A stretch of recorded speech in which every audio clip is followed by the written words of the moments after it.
ঘূর্ণিঝড়ের ক্ষয়ক্ষতির খবর জানাতে বরগুনা এবং লক্ষ্মীপুর থেকে যুক্ত হচ্ছেন আমাদের সহকর্মীরা। প্রথমেই যাব মালেক মিঠুর কাছে। মালেক, জানাবেন বরগুনায় ক্ষয়ক্ষতির কি চিত্র দেখছেন, জলাবদ্ধতা আছে কিনা জানাবেন। আপনাকে ধন্যবাদ। ঘূর্ণিঝড় রেমালের প্রভাব কিন্তু বরগুনায় বেশ আকারে পড়েছে, বিশেষ করে যে এখানকার যারা নিম্ন যে বেড়িবাঁধগুলো রয়েছে সেই বেড়িবাঁধগুলোতে পানি ঢুকে নিম্ন যে এলাকাগুলো রয়েছে সেই এলাকায় কিন্তু আসলে ব্যাপক প্লাবিত হয়েছে। বেশ কিছু গ্রাম আসলে এই পানিবন্দী ছিল এবং জোয়ারের পানি বৃদ্ধির ফলে কিন্তু এইসব এলাকা রয়েছে এবং যে ঘূর্ণিঝড় রেমালের তাণ্ডবে সব থেকে ব্যাপক আসলে বরগুনার বিভিন্ন তীরবর্তী এবং অন্যান্য এলাকায় বাড়িঘর বিধ্বস্ত হয়েছে এবং সব থেকে ব্যাপক পরিমাণ আসলে গাছ পড়ে আসলে সড়ক পথ আসলে এখন বন্ধ রয়েছে। এবং আপনাকে জানিয়ে রাখি, আসলে পল্লী বিদ্যুতের সাথে আমার যেমন কথা হয়েছে, এখন পর্যন্ত আসলে পল্লী বিদ্যুৎ এখন বিদ্যুৎ আসেনি, যার ফলে আসলে কিন্তু মানুষ এখন ভোগান্তি রয়েছে।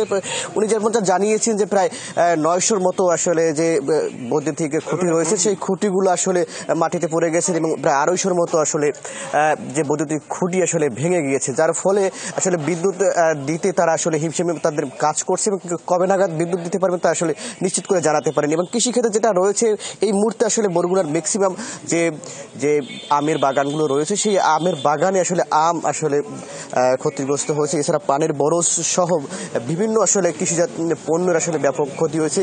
এবং মৎস্য বিভাগের সাথে যেমনটা জানিয়েছেন, তারা আসলে এখন পর্যন্ত তাদের মৎস্য খাতে কি পরিমাণ ক্ষতি হয়েছে যেমনটা জানাতে পারলে কিন্তু বেশ কিছু যে বেড়িবাঁধের বাইরার যে মাছের ঘের এবং যে পুকুরগুলো রয়েছে এবং অন্যান্য জায়গায় বিভিন্ন পৌর শহর সহ একাধিক স্থানে আসলে পুকুরে মাছ ভেসে যাওয়ার আসলে খবর পেয়েছি। এবং এখন পর্যন্ত প্রশাসনের পক্ষ থেকে কি পরিমাণ এই ঘূর্ণিঝড় রেমালে ক্ষয়ক্ষতি হয়েছে বা কি পরিমাণ আসলে ঘর বিধ্বস্ত হয়েছে আসলে এমন তথ্যটি আসলে জানাতে পারেনি।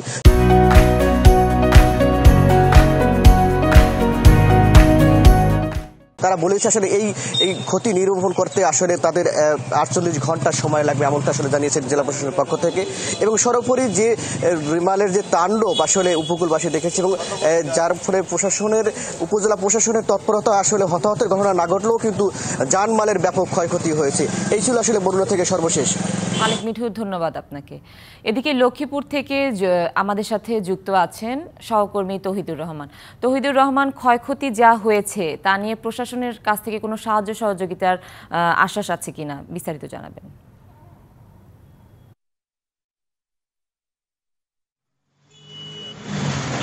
আমি কথা বলেছিলাম লক্ষ্মীপুরের জেলা প্রশাসক তিনি আমাকে যেটি জানিয়েছেন, তারা ক্ষয়ক্ষতির তালিকা তৈরি করছেন। ক্ষয়ক্ষতির তালিকা তৈরি করে তারা এই বিষয়ে তারা জনগণের পাশে দাঁড়াবেন, তারা এই বিষয়ে ব্যবস্থা নেবেন।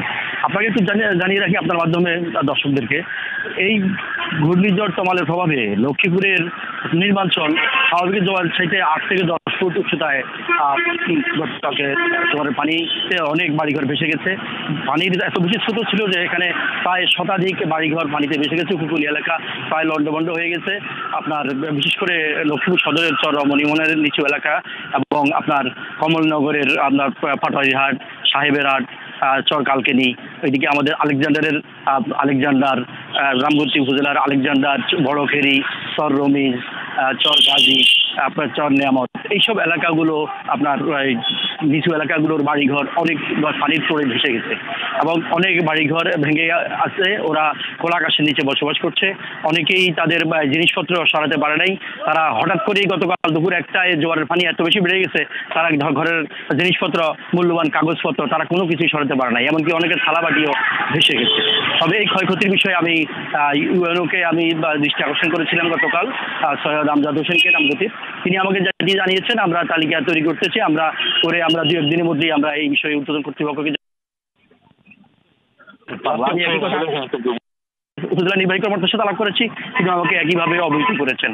এখানে মূলত মানুষ এখন অসহায় অবস্থায় আছে, এখনো কিন্তু পানি নামে নাই। পানি গতকালকে যে 8 ফুট উচ্চতায় পানি বেড়েছে সেখান থেকে 3 ফুট পানি কমেছে।